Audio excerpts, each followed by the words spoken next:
what have you done to form relationships? Where have you excelled? Where have you been sloppy?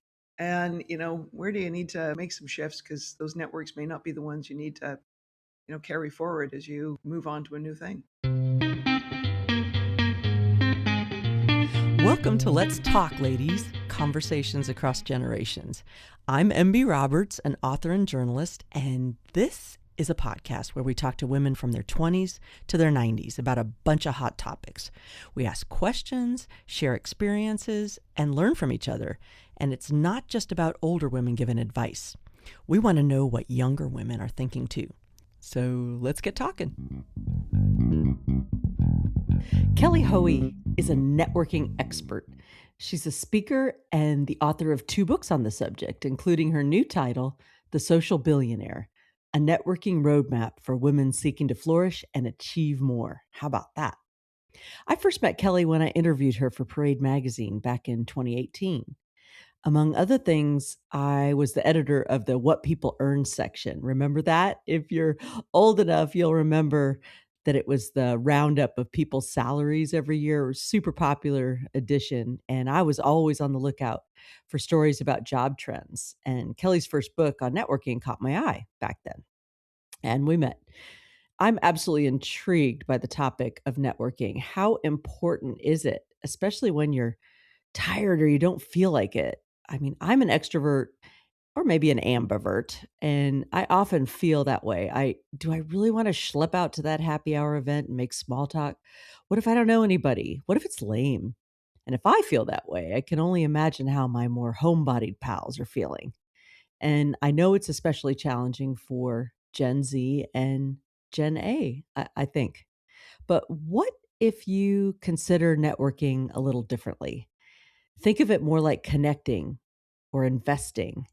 There's something to it. And I really think in this AI work at home world, we need to connect even more. Let's let the expert tell us all about it. Well, hello, Kelly. Oh, It's so good to see you. nice to see you.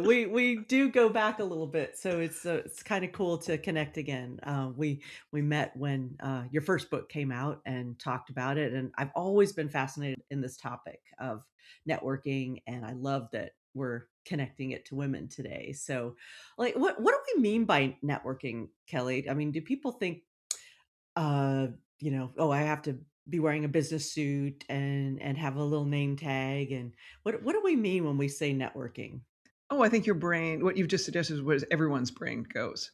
Like something awkward and formal and with strangers, right? Yeah. We think about it as an activity that we need to pick up because we need something, which then, of course, puts us in that fear and scarcity mindset. And then, of course, you'll always meet people who will say to you, "Oh God, I love networking." And then for those of us who might not feel the same way, we're like, "Oh my God, am I the weirdo?"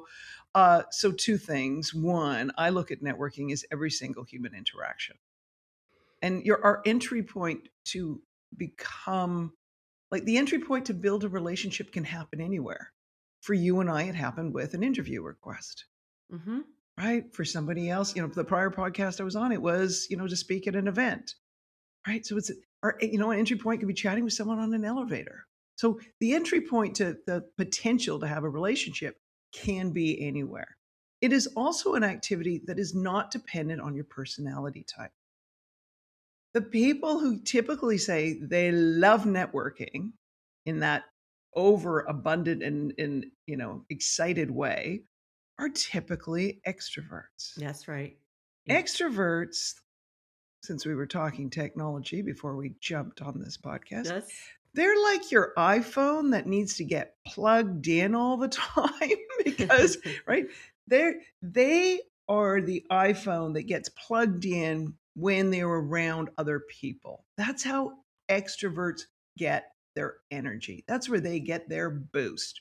Whereas an introvert needs to, their iPhones need to go off with them to somewhere quiet to recharge in the absence of other people. So, networking for me, for someone, what is it? Let's get a new definition, right? It's an essential human activity. is more critical than ever before, right? In this AI era, and it is every single human interaction. I love that you say that. And my on again, off again co-host on this podcast, she's younger than me, and I've been busting on her for years about. Well, specifically, like maybe she'd meet a gentleman, but you're looking down at your phone in the store, you're looking down at your phone in the restaurant, or waiting for your coffee. Like, it's hard to do, but is this something that 20 somethings or 30 somethings are going to have to make themselves do? Put your phone down for a second and look up. Is- Yes, How do we? I think it's something we all need to do. I mean, Yeah, first off, you can build really powerful relationships that are technology first in terms of your entry point. But sure. what you're bringing to the technology is the person who you are offline. It should be seamless. The person who you are in terms of, how you text or how you post or, how you comment, how you DM, that person should be the same person you are, when someone beats you offline. If Yeah. you approach digital spaces the same way, you present within real life situations, you can, right? You have this potential to build just a really rich, interesting, and diverse network. I mean, Silicon Valley has built a device that is got one thing in mind: to take our attention. Hmm. We need Absolutely. we need to choose what attention it gets and what attention we give it and choose to give it. Fun fact, I was at a networking event on Sunday evening, and that host I had met because of the good old days on Twitter. And he had colleagues of his from the Metropolitan Museum of Art, past colleagues when he had worked there. And one of the curators does not own a phone, does not own a mobile phone, never Oh my has. goodness. I know. I was like, oh, I am strangely jealous. Yeah, I know how peaceful that must be, but yeah, I can't imagine it, but I am jealous of it. Yeah. Yeah. But Yeah, as I say to people, I challenge yourself, do something without a phone. Like, does it really need to go to that event with you? right. Right? I like, okay, you're going to the theater tonight. You have your ticket. You know when you're meeting other people. Does that phone need to go to Carnegie Hall with you? Maybe it can stay home. Right.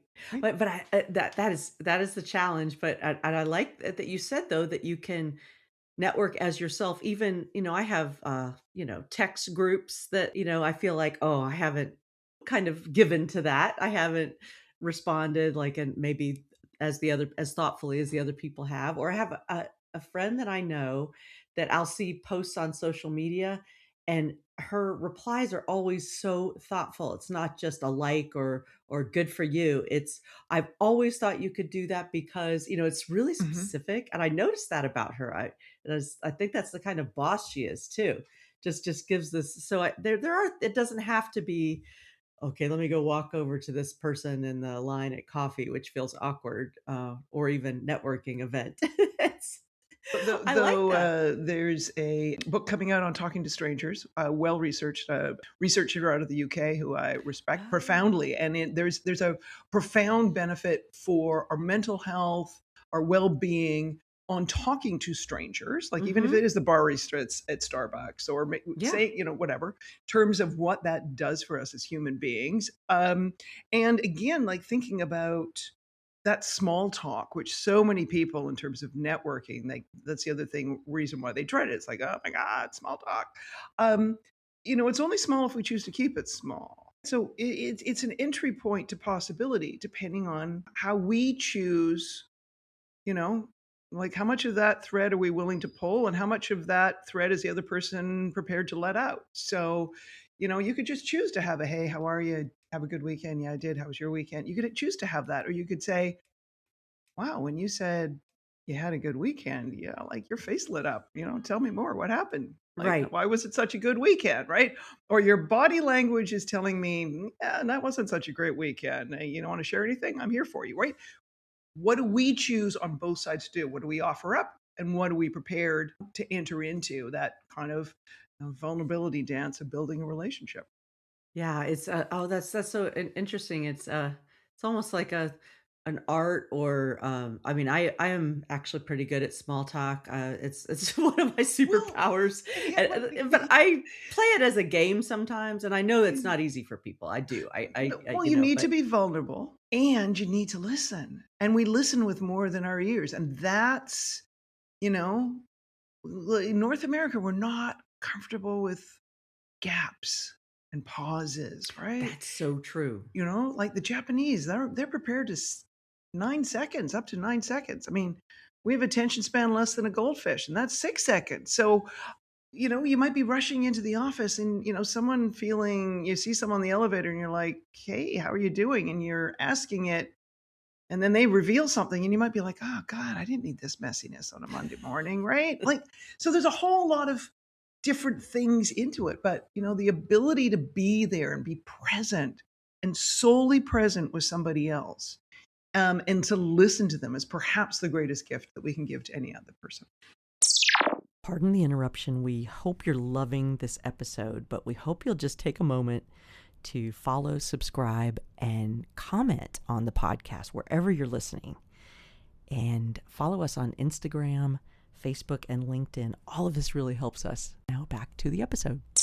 Yeah, that's fantastic. I found it, with the gaps, the silence.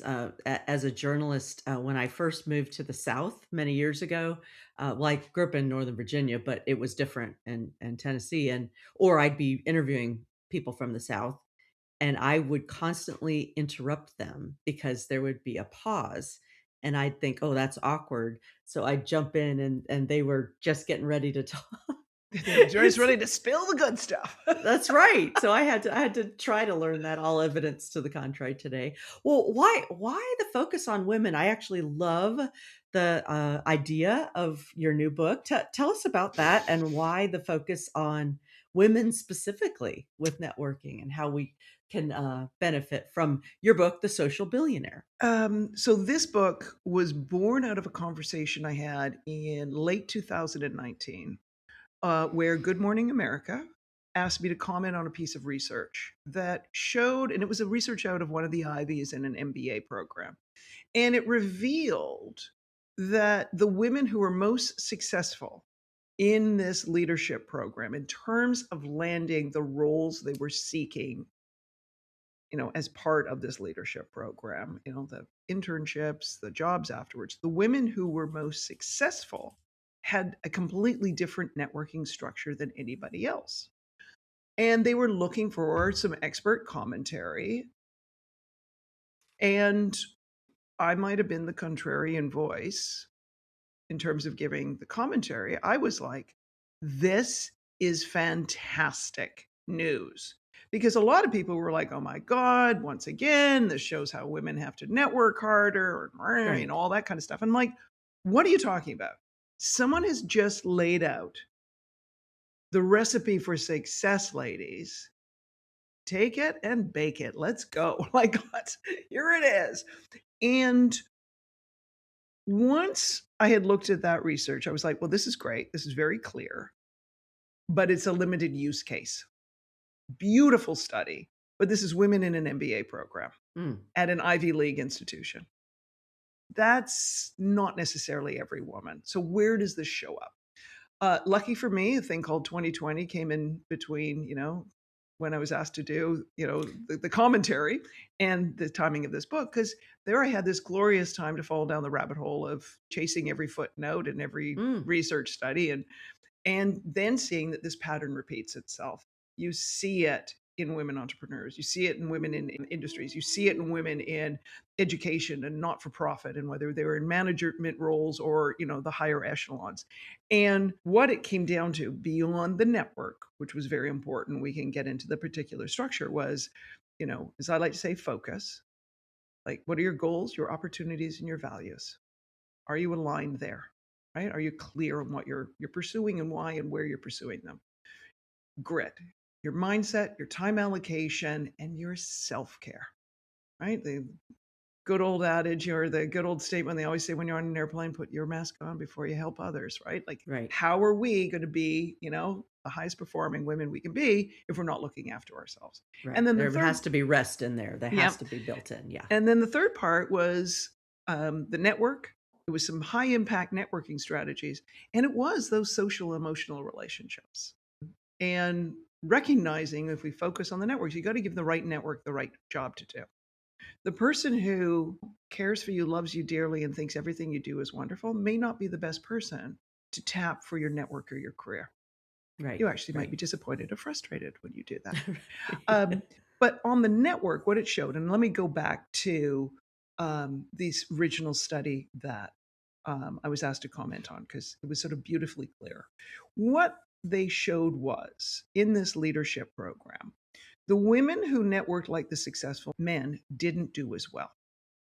The successful men, all they needed to do was stay within the information flows, the public information flows within the school. So this is, the groups, the initiatives, the career fairs, like they were visible. They had their ear to the ground. They weren't, a day late and a dollar short and getting Mhm. information on jobs and opportunities because they knew what was going on.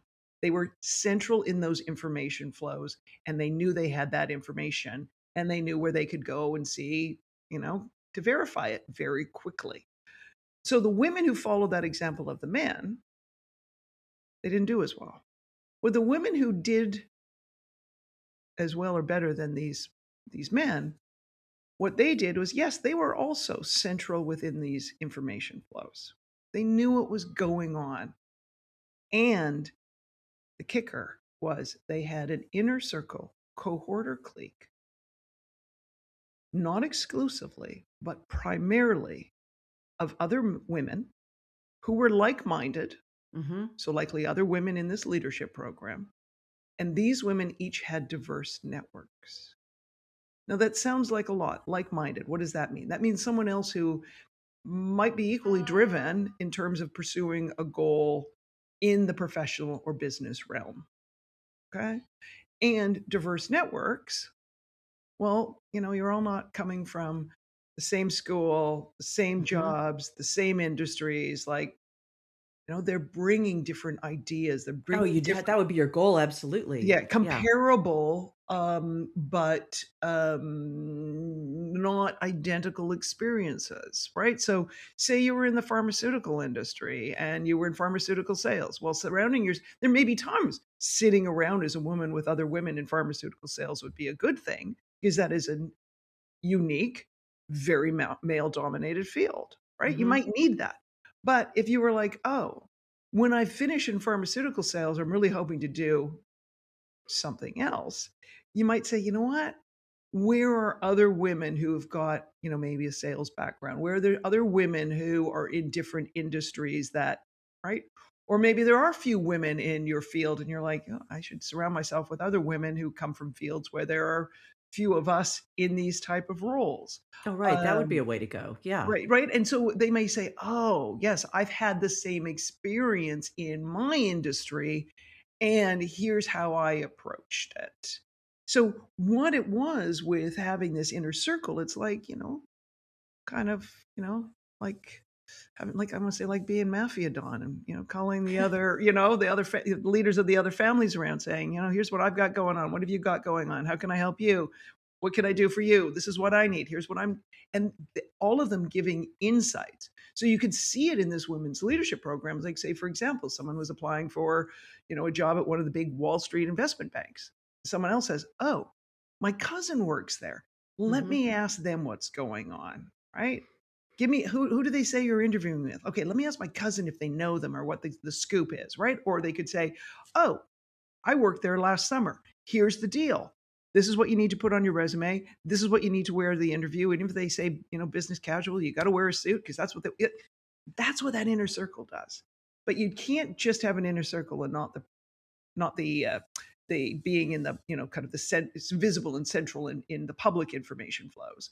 You need Right. you need to have both, but just having one or the other is not going to get you where you want to go. But as I said, in most of these studies, where the danger has been that the women who are equally driven, equally credentialed, equally Mhm. ambitious aren't getting where they want to go because A, they're relying on this a single network, right? The professional network. They are networking in a way that resembles the guys, which is not as consistently as women typically do. And they are not prioritizing networking with other women. And those were some of the things that showed up in all the studies in terms of why these other women who are equally facing the same hardships and obstacles were doing better. Yeah, wow, it's such a big light bulb, and, Mhm. so how does someone okay, I was a bit guilty when I had a job that was very challenging, and I felt, you know, that I wasn't gonna be leaving it anytime soon. That sort of changed, but like I wasn't, keeping up with people as well. I mean, I was meeting a lot of people in my new company, I had my dear pals, but, h how do you sort of become aware of, how important it is? Like, I can think of one friend who is awesome at just picking up the phone for 5 minutes, and he'll talk to 10 people a day, and I really admire that. He's always in touch or in the loop or, people are always just reaching out to him. How do you make yourself not let 5 years or 10 years go by and then all of a sudden, like you were saying earlier, you need something and you feel, a little self-conscious or a little embarrassed to reach out and say, "Yeah, I need a job now. I Yeah. know I haven't talked to you in 10 years or come to any of your events." But yeah, how Yeah. do you breach that? How do you encourage people to, really keep it going, keep your network going? Yeah, well, first of all, recognizing that, your network is going to be more responsive if you have been responsive and helpful to it.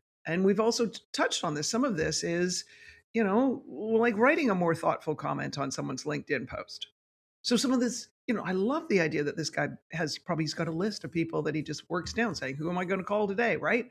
So you could make that list of, right, here's 25 people I want to keep in touch with, and I'm just going to periodically reach out.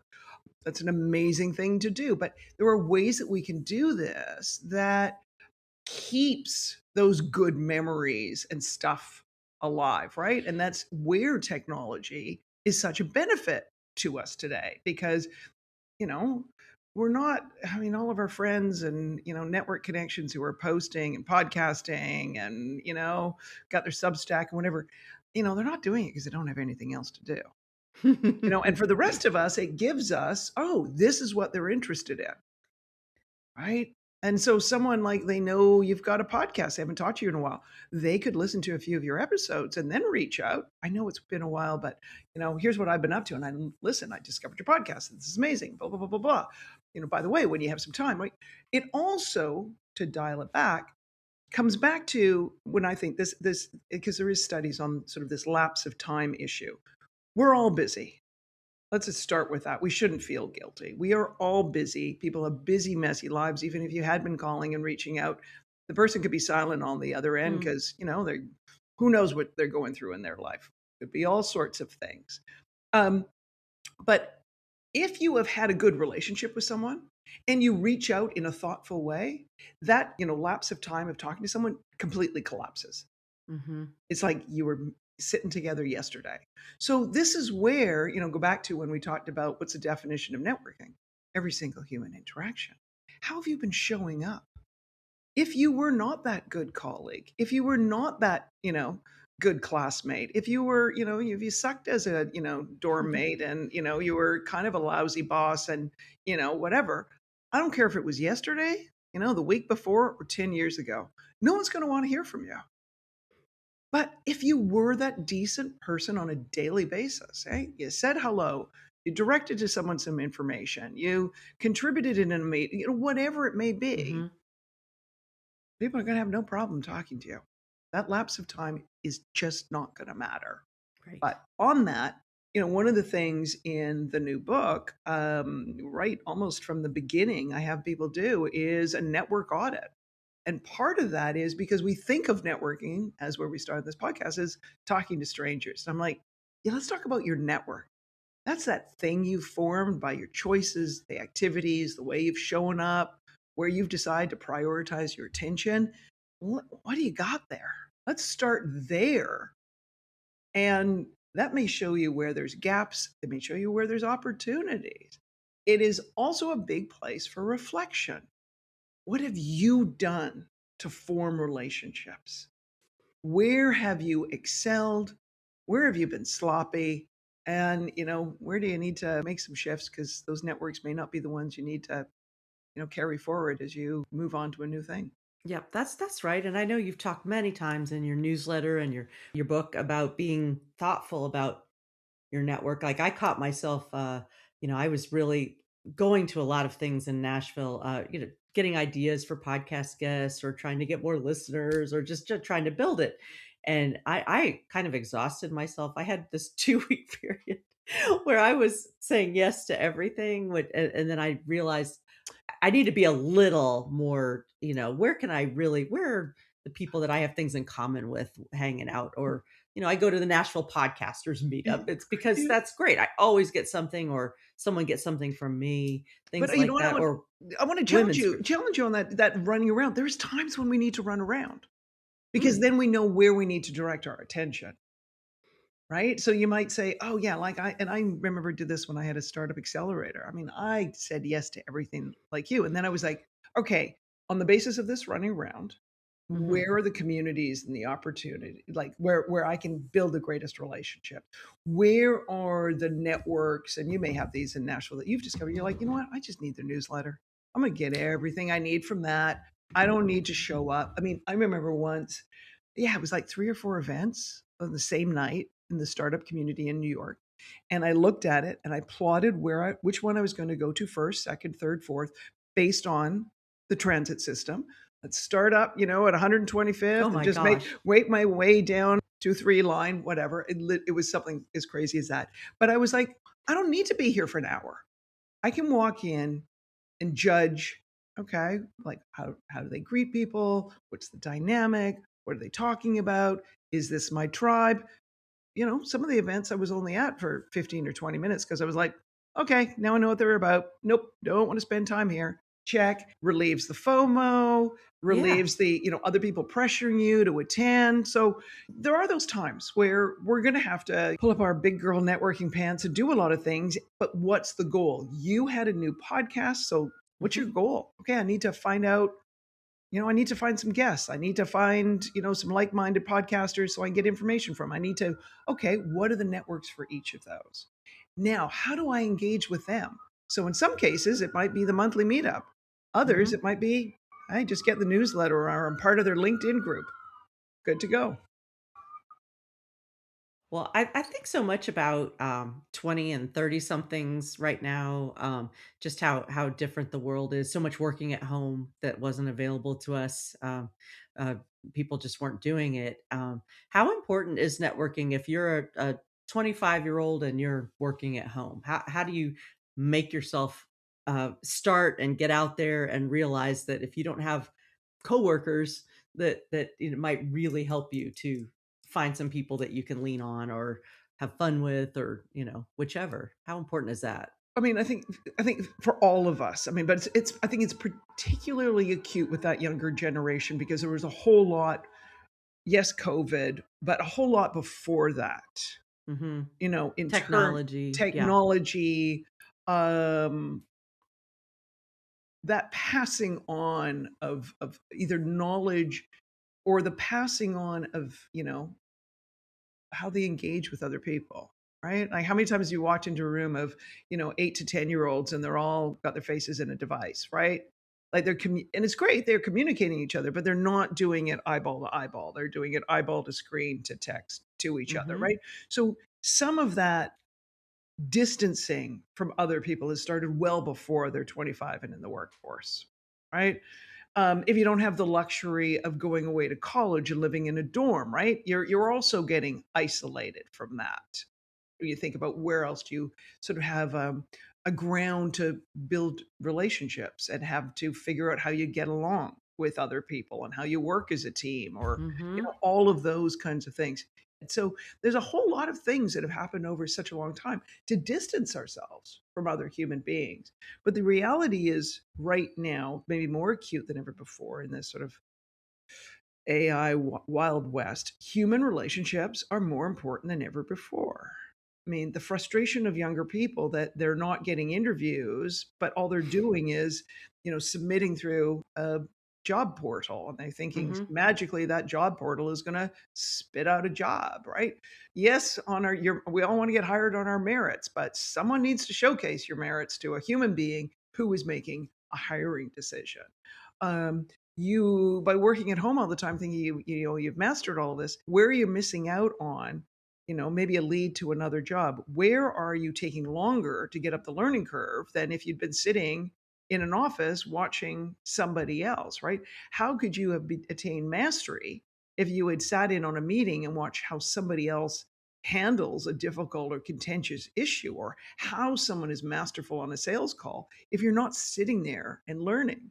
There was a young woman who participated in like an online series of talks I gave during COVID to students as part of the Bright Network out of the UK.